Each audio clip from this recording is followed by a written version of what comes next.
I haven't shared this story with anyone since it happened. Back in 2012, I was required to take some classes for work, so I began classes at my local state university.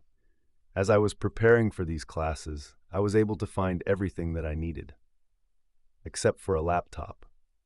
My laptop broke a few days ago, and being the frugal type, I am not exactly very good at letting a dollar go for something, especially when I could get that something for less. I scoured the internet for good deals on laptops, finding none that suited my budget. Classes were only 2 weeks away, and I was becoming desperate for a laptop. A few days later, I saw an ad on Craigslist for a laptop that was being sold for only $600. I contacted the seller and found out that they were located not too far from where I live. There were a few pictures attached to the ad. It was a very nice Dell laptop and looked like it was in great condition, almost brand new. Although, I did find it a bit odd that it was being sold for almost $1,000 less than store prices. I made arrangements to meet with the seller and we agreed to meet at their house. I drove to the seller's address the following day. The house was farther out of the city, just on the outside of a dense forest. It was isolated, a bit creepy when I think back on it now. Outside of the house was an old Chevrolet and a mess of old signs and other various vintage-looking items. I parked my car and walked up to the front door and I rang the doorbell. A moment later, a thin man in a flannel shirt came to the door. "Hi, I'm here about the laptop," I said. "Yeah, wait here. I'll bring it to you," the man said. I waited there a few minutes. When he came back to the front door, with the laptop in hand, he handed it over to me to have a look at it.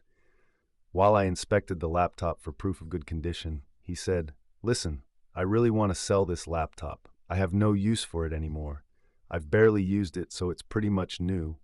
I've even wiped the hard drive clean for a fresh start for its new owner.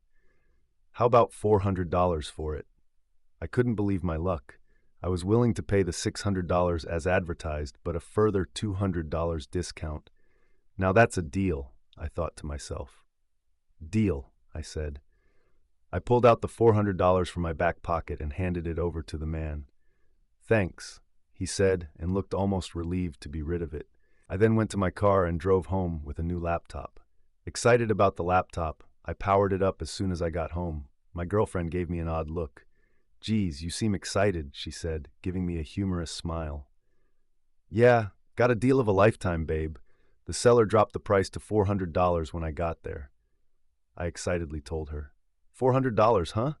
That's cheap." And knowing you, her words drifted off. I began uploading my own programs and applications onto my new laptop. Upon searching the hard drive, I found a folder hidden away on it, which was odd because the man selling it told me that the memory was wiped clean and ready for a fresh start. The folder was titled 9/17/10, presumably a date. I looked at the folder with curiosity for a few moments, and then I opened it, revealing 6 videos and 3 pictures. Curiosity got the best of me, and I decided to watch the videos. The first video was simply titled Video 1. It was shot from a shaky camcorder from the inside of a vehicle, recording a woman walking in the parking lot of a mall and getting into her car at night. After a couple of seconds, the woman drove off, and almost immediately, the person recording began to drive after her. The video ended after 24 seconds. It almost seemed like the cameraman had been waiting for the woman for a while. Come to think of it, I wasn't too alarmed by this at the time, just a little unsettled. I opened the next video file, which was titled Video 2. I assumed that this was the next part of the first video. My assumption was right, as it began with the camera on top of the console, facing out of the windshield. It was raining now, leading me to believe that this was a short while after the first video ended. I could barely make out if the vehicle, 2 cars ahead of this one, was the same car that the woman from the mall left in. This video went on for an unsettling 47 seconds before the camera cut out. I began to get a little nervous, fearing that this might take a turn for the worst. But as if I was watching a television show, I wanted to see where this was headed. Not totally concerned yet, I decided to press on. The third video was, of course, titled Video 3. This was the one that got me officially concerned. The clip began from the same shaky hands as the first clip. It was now pouring with rain outside, and I could barely make out a figure in a fur coat with an umbrella walking to the front door of a house. I could only assume who this person was and whose house this belonged to. The figure entered the house and closed the door. Then everything was still and quiet, which greatly unnerved me. The only thing that could be heard was the sound of rain dumping on top of the vehicle. After roughly 2 minutes of this nerve-wracking nothingness, the lights inside of the house cut out. Another minute or so went by before the camera was placed onto the console again, and the sound of a person exiting the car broke the stillness. After the vehicle door quietly closed, another figure, this time hooded, could be seen walking towards the house. I couldn't make out if the figure was a man or a woman. I began to feel a knot tightening in the bottom of my stomach as the stranger walked around to the back of the house. Whoever this person was, they definitely weren't supposed to be there. After another couple of seconds, the lights to the outside of the house cut out as well. It was pitch black, and only the rain alerted me that the camera was still rolling. This video ended after about 9 minutes of rain and darkness.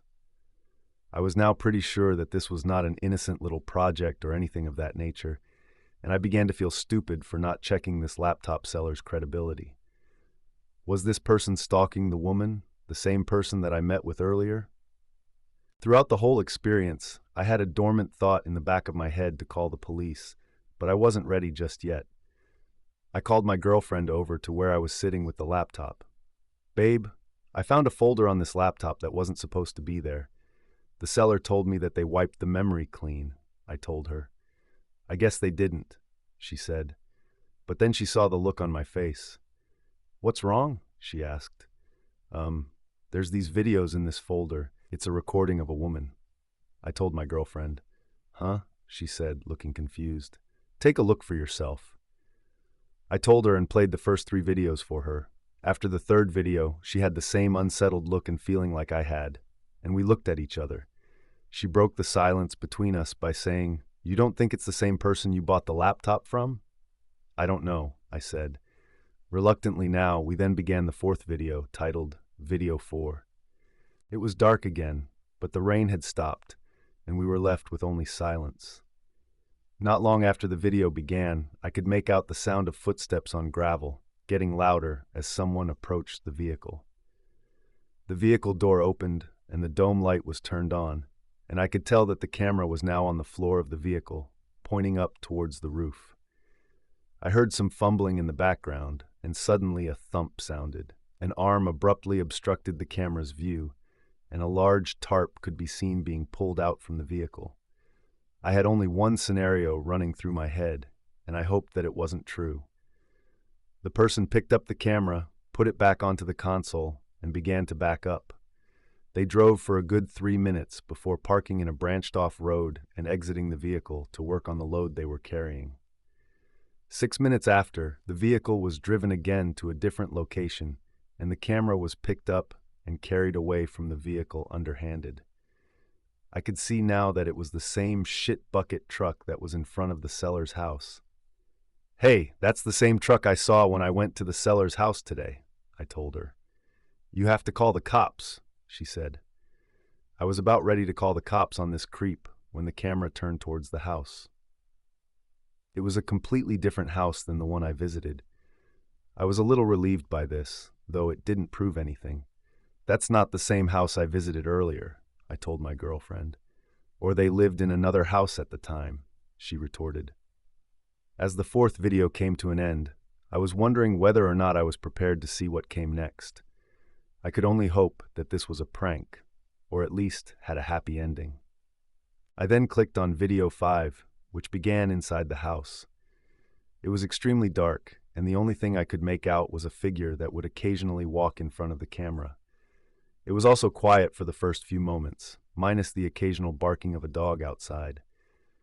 Eventually, a small sound could be heard. It soon escalated to a loud, muffled scream. Shaking and struggling noises became more apparent as time went on, as well as crying. A light came on, and the camera was lifted and panned to the center of the room, revealing a beaten and bloody woman tied to a chair. From what I could make out, this was in fact the woman from the mall. The camera zoomed in on her face for what seemed like an eternity before stopping. "That's the woman from the first video," my girlfriend said. "You need to call the cops," she said, grabbing her cell phone. "Wait," I said, pointing to the laptop. My mind was racing. I couldn't believe that this was happening. My original hope that this was a movie or something like that had long since diminished. "Let's just check out the rest of it before we get the cops involved," I told my girlfriend. With only one video remaining, I was beginning to fear for my own safety. After the fifth video ended, I got up and locked our apartment door and closed the blinds. My girlfriend looked at me with a seriously concerned look on her face, but she said nothing, still holding her cell phone in her hand, ready to dial 911. I sat down next to her and began the final video, Video 6, with a small hope that this woman was still alive. The final installment of this horror show began in a bathroom. The camera was placed on the counter, facing a mirror, in which I could see a door. The only sound I could make out was a familiar one that destroyed my hopes. Power tools. I sat in front of the screen for what felt like hours before the sound stopped. More silence. Then heavy footsteps, accompanied by what sounded like something being dragged. The doorknob turned, and the door was pushed open. Out of the darkness appeared a middle-aged woman dressed in what I can only describe as lab attire. She also sported a respirator and a pair of long rubber gloves. In the reflection of the mirror, the woman struggled to drag something to the bathtub. As she hoisted it into the tub, I could see that it was a large, black garbage bag. My girlfriend couldn't watch anymore and got up and started pacing. I felt like I was dreaming. It was like I was watching a horror movie unfolding on the screen. The woman lifted the bag up from the tub, now empty, except for whatever entrails that still dropped out. She picked up the camera and placed it on the ground, facing the tub. On the floor in front of the camera was bottles of an assortment of corrosive substances and several other empty containers. The woman began to dump the liquids into the tub, which was followed by an awful, awful noise that I can't even begin to describe. The video then ended, and I was left bewildered and panicked. I sat back trying to process it all. My girlfriend stopped pacing and turned to face me. All she said was one word, "Police," and handed her cell phone to me. I took her cell phone but stared at the screen for a while until I finally plucked up the courage and opened the pictures. The first was a picture of the truck. The second was a picture of the girl, tied up, before she was beaten. And the third picture brought up a corrupted file notice, but maybe that was for the best. I then dialed 911 and told the police everything. An officer was sent to our apartment to take a statement and collect the laptop. I managed to keep the two pictures before I handed the laptop over to the officer. I was even reimbursed my $400, along with a reward from the police. Apparently, the woman in the video and the pictures was the young girlfriend of the middle-aged woman's ex-husband. The middle-aged woman was arrested almost a year before, but was cleared of all charges due to a lack of evidence, and the ex-husband was incarcerated instead. I guess this folder was the missing link to this case. But I'm not sure who the man in the flannel shirt was, or how he got a hold of the laptop, or how he owns the same truck I saw in the videos and picture. I guess I'll just leave that to the police.